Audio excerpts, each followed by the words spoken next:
Praise the lord అందరికీ. అందరూ ఎలా ఉన్నారు? బాగున్నారా? మన 40 days fasting prayers heart transformation series day 29లోకి వచ్చాం.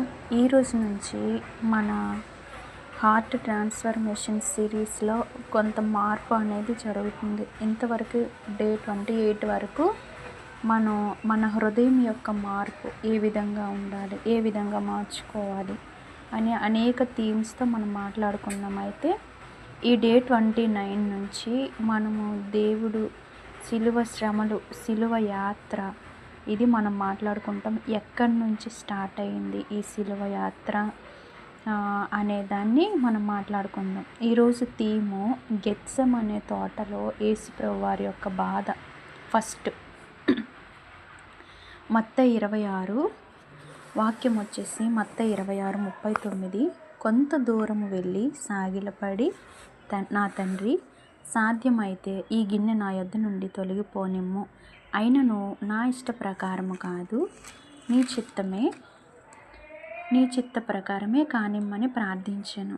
ఇది యేసుప్రభు వారు గెత్సెమనే తోటలో ఆయన శిష్యులతో వెళ్ళి శిష్యులకు కొంత దూరంగా వెళ్ళి ప్రార్థించిన ప్రార్థన. ఇందులో బాధతో నిండిన హృదయం యేసయ్యది. ఇంతవరకు మన హృదయాల కోసం మనం మాట్లాడుకున్నాం, కానీ ఇక నుంచి యేసుప్రభు యొక్క హృదయ పరిస్థితి ఎలా ఉంది అనేది ఈ రోజు నుంచి మనం మాట్లాడుకుందాం. బాధతో నిండిన యేసయ్య హృదయం. యేసుప్రభు వారు గెత్సెమనే తోటలో చాలా బాధతో ప్రార్థించారు. లూకా 22:44 ఏముంటుందంటే, ఆయన ప్రార్థించినప్పుడు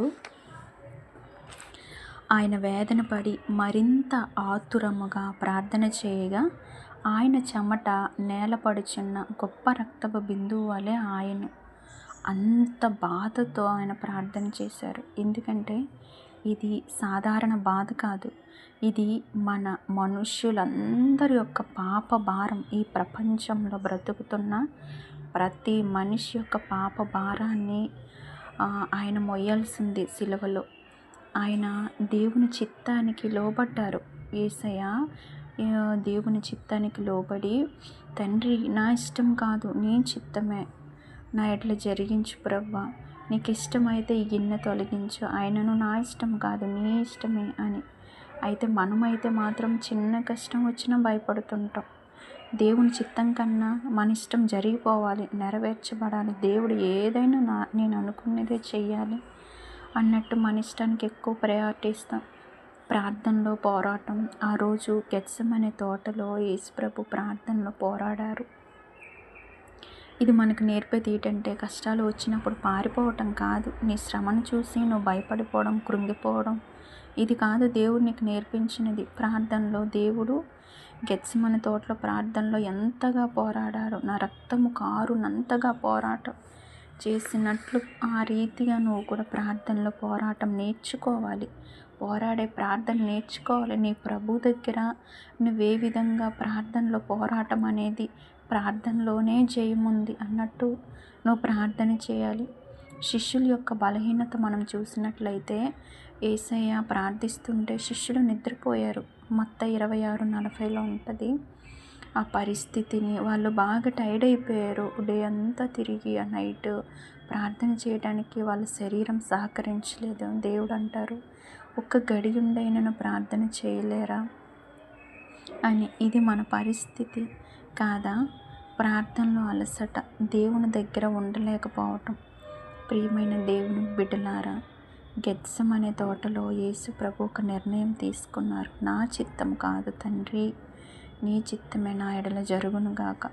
ఈరోజు మనం కూడా నిర్ణయం తీసుకుందాం. కష్టాల్లో కూడా దేవుని చిత్తమే లోబడాలి. చిత్తానికి లోబడండి. మనందరం కూడా ప్రార్థనలో బలంగా ఉండాలి.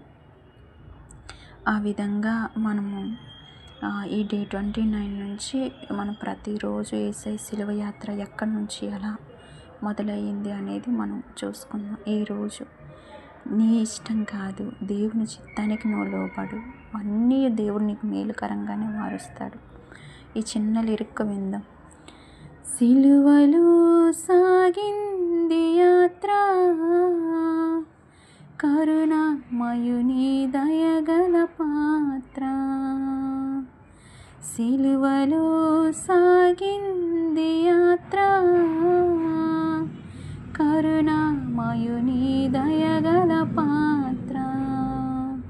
ఇది ఎవరి కోసమో, ఈ జగతి కోసమే, ఈ జనుల కోసమే, నీ కోసమే, నా కోసమే. సిలువలో సాగింది యాత్ర, కరుణామయుని దయగల పాత్ర. అందరు కళ్ళు మూసుకున్నట్లయితే ప్రార్థన చేసుకుందాం. మహాపరిశుద్ధుడ, మహాగణుడ, నీ ఘనమైన పరిశుద్ధమైన శ్రేష్టమైన నామమునకు కృతజ్ఞతాస్తుతులు స్తోత్రములు చెల్లిస్తున్నాను తండ్రి. గొప్ప దేవుడు, మహోన్నతుడు ప్రవ్వ, నిజము నాయన, నిజమే ప్రవ్వ. ఈ 40 దినాల ఉపవాస ప్రార్థన మమ్మల్ని మేము మార్చుకున్నట్టుకు ప్రవ్వ దేవ, ఇంతవరకు నువ్వు సహాయం చేసినందుకు నీకు వందనాలు. ఇక ముందు కూడా మీరే సహాయకుడుగా ఉండండి ప్రవ్వ దేవా. తండ్రి, నీ సిలువ తండ్రి మరణమును గురించి, నీ పునరుత్థానమును గురించి అనేక మందికి ప్రచురించి వారముగా ఉండాలి ప్రవ్వ దేవా. ఆ రీతిగా తండ్రి మేము ఇది కొనసాగించుకుంటుండగా ప్రవ్వ, ఇది అనేక మంది హృదయాలకి తండ్రి తెలియని వాళ్ళు అనేక మంది ఉన్నారు, వారికి తెలియపరచండి ప్రవ్వ.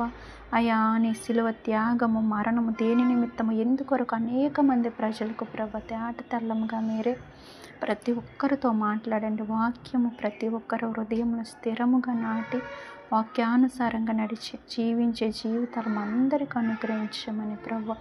ఇక నుంచి మా ఇష్టము కాదు నా తండ్రి ప్రవ్వ, నీ చిత్తం మా ఎడల సంపూర్తిగా నెరవేర్చమని ప్రార్థన నజరేయుడైన యేసుక్రీస్తు నామములో ప్రార్థించి అడిగి వేడుకొనుచున్నాను నా పరలోకపు తండ్రి.